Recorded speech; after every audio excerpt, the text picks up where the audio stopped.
You being a seasoned journalist yourself and working in the establishment, though at different times,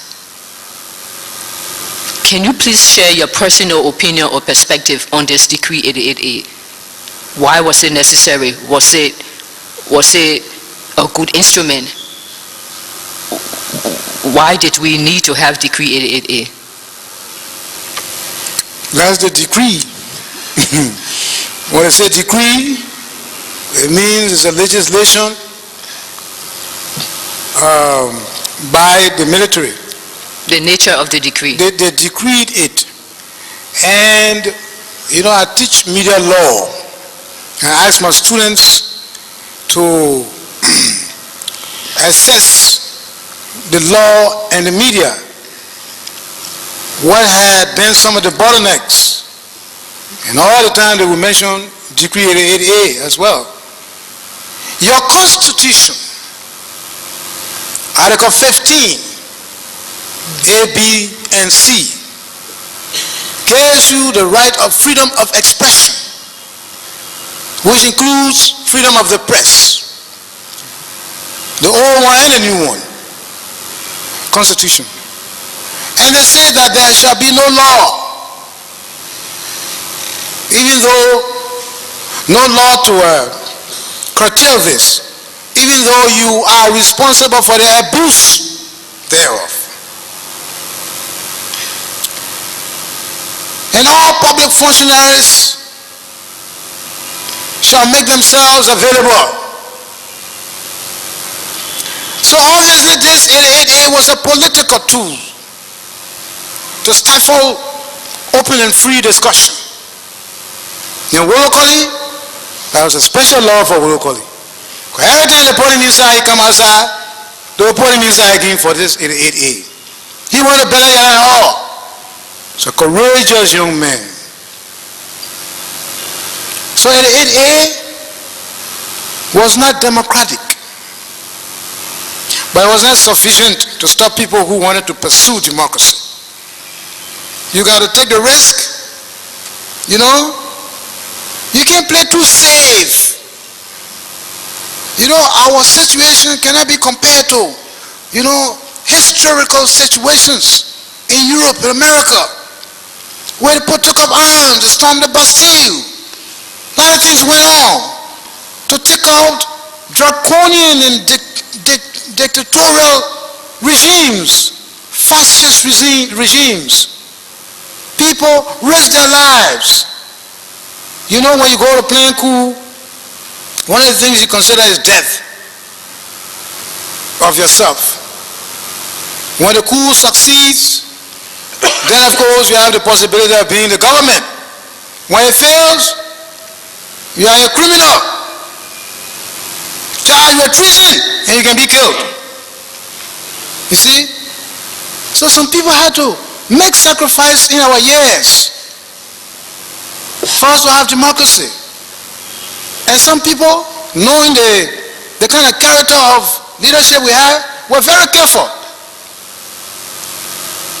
I mean, we can say responsible, but you're not really being responsible.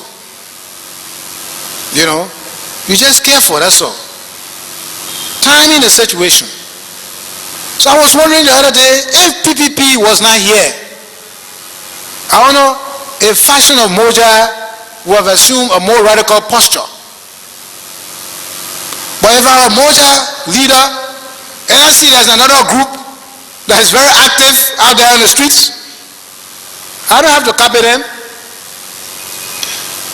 But I think it was very effective, the Moja approach, individually as a group. Okay. So, that decree was a political tool to muzzle and stifle expression, because the people were ready.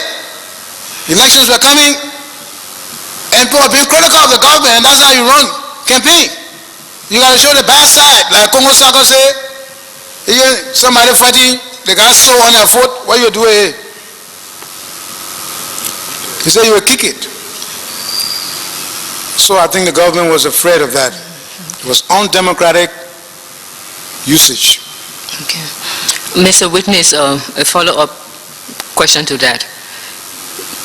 There were 3 of you who were media personnel, media experts, who were in the government at different times and who were very close to the president. Reverend Buya, who served as the Minister of Information, and Mr.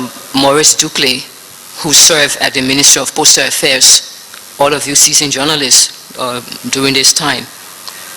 My question is, given your close relationship to the president then, you had misgivings about this decree. Did you at any time find the opportunity to at least express your concern to him that that was not healthy for democracy and it just was not going to work? Massa, let me tell you something. I said, far more than that.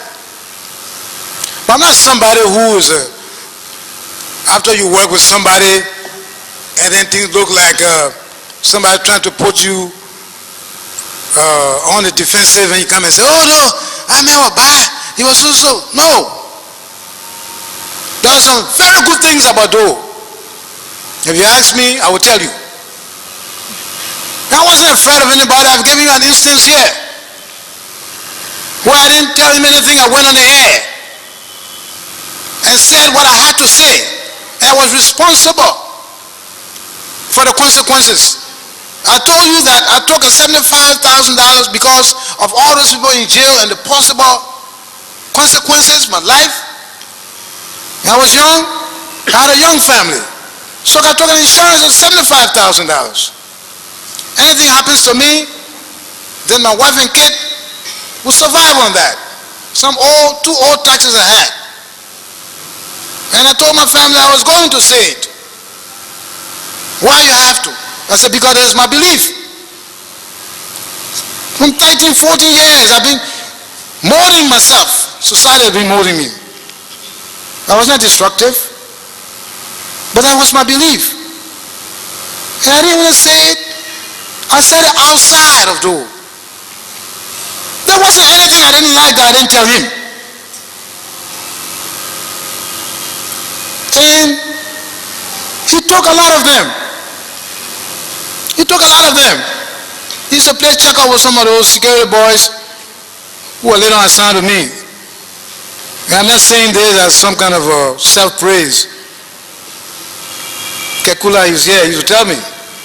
He said, Doe said, if you have 5 persons like you in this country will be different. Because I told him the truth.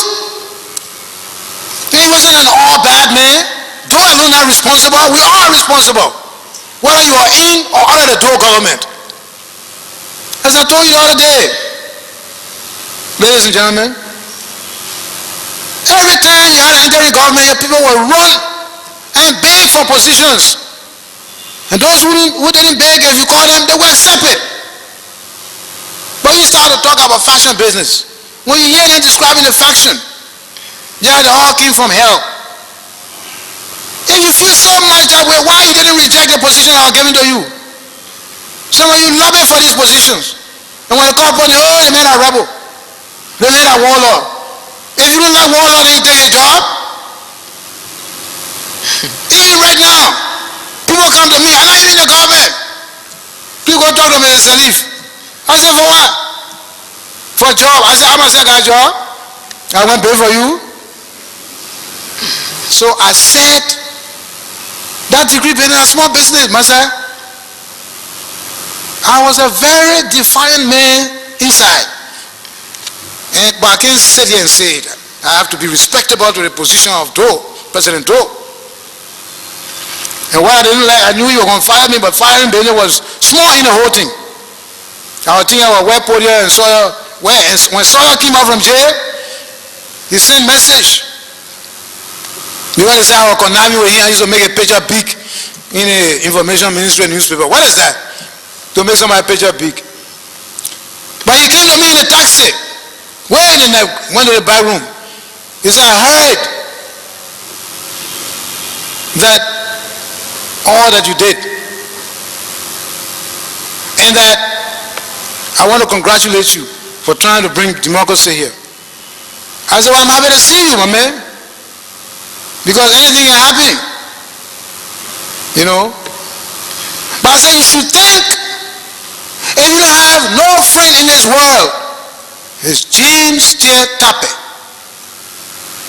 James Tappe, Dr. Tappe, then Vice President for Academic Affairs. That man was brought in the night to the mansion. Student riot taking place. Our Minister of Information. In the daytime, he and Dr. Mary Anthony Brown Sherman have been called to the mansion to answer for why the demonstrations were taking place. Cascade and all these things. I was sitting there, and Doe was asking these questions. In the night, they sent for me. Gao Jun office, Minister of State Presidential Affairs. Doe was standing out, President Doe. Head of State Doe. Dr. Tappe was sitting down there, sweating in a cold place.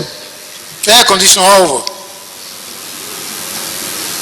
I said, oh, apparently the meeting had gone halfway.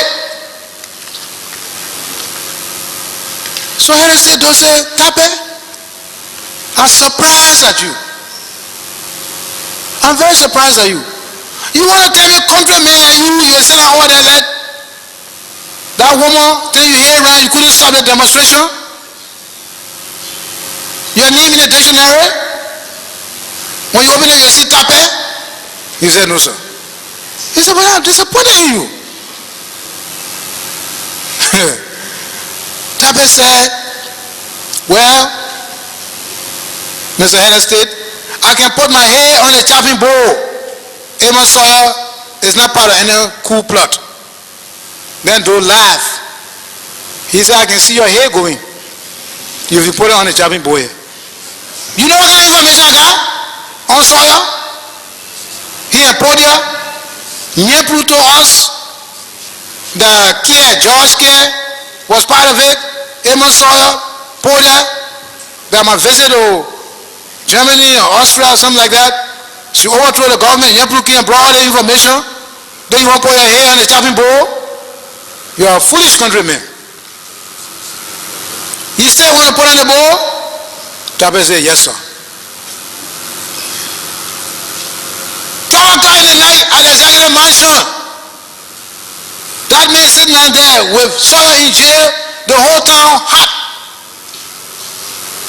Then he said, I will put my hair on the board. How many trust of friends you can have like that? Some people say, hey, you know, I don't know. You see, you're the government people, so I can't comment on that. They would have said that, Master. But that man stood up there and put his head online. Then I intervened. I said, excuse me, sir, Head of State.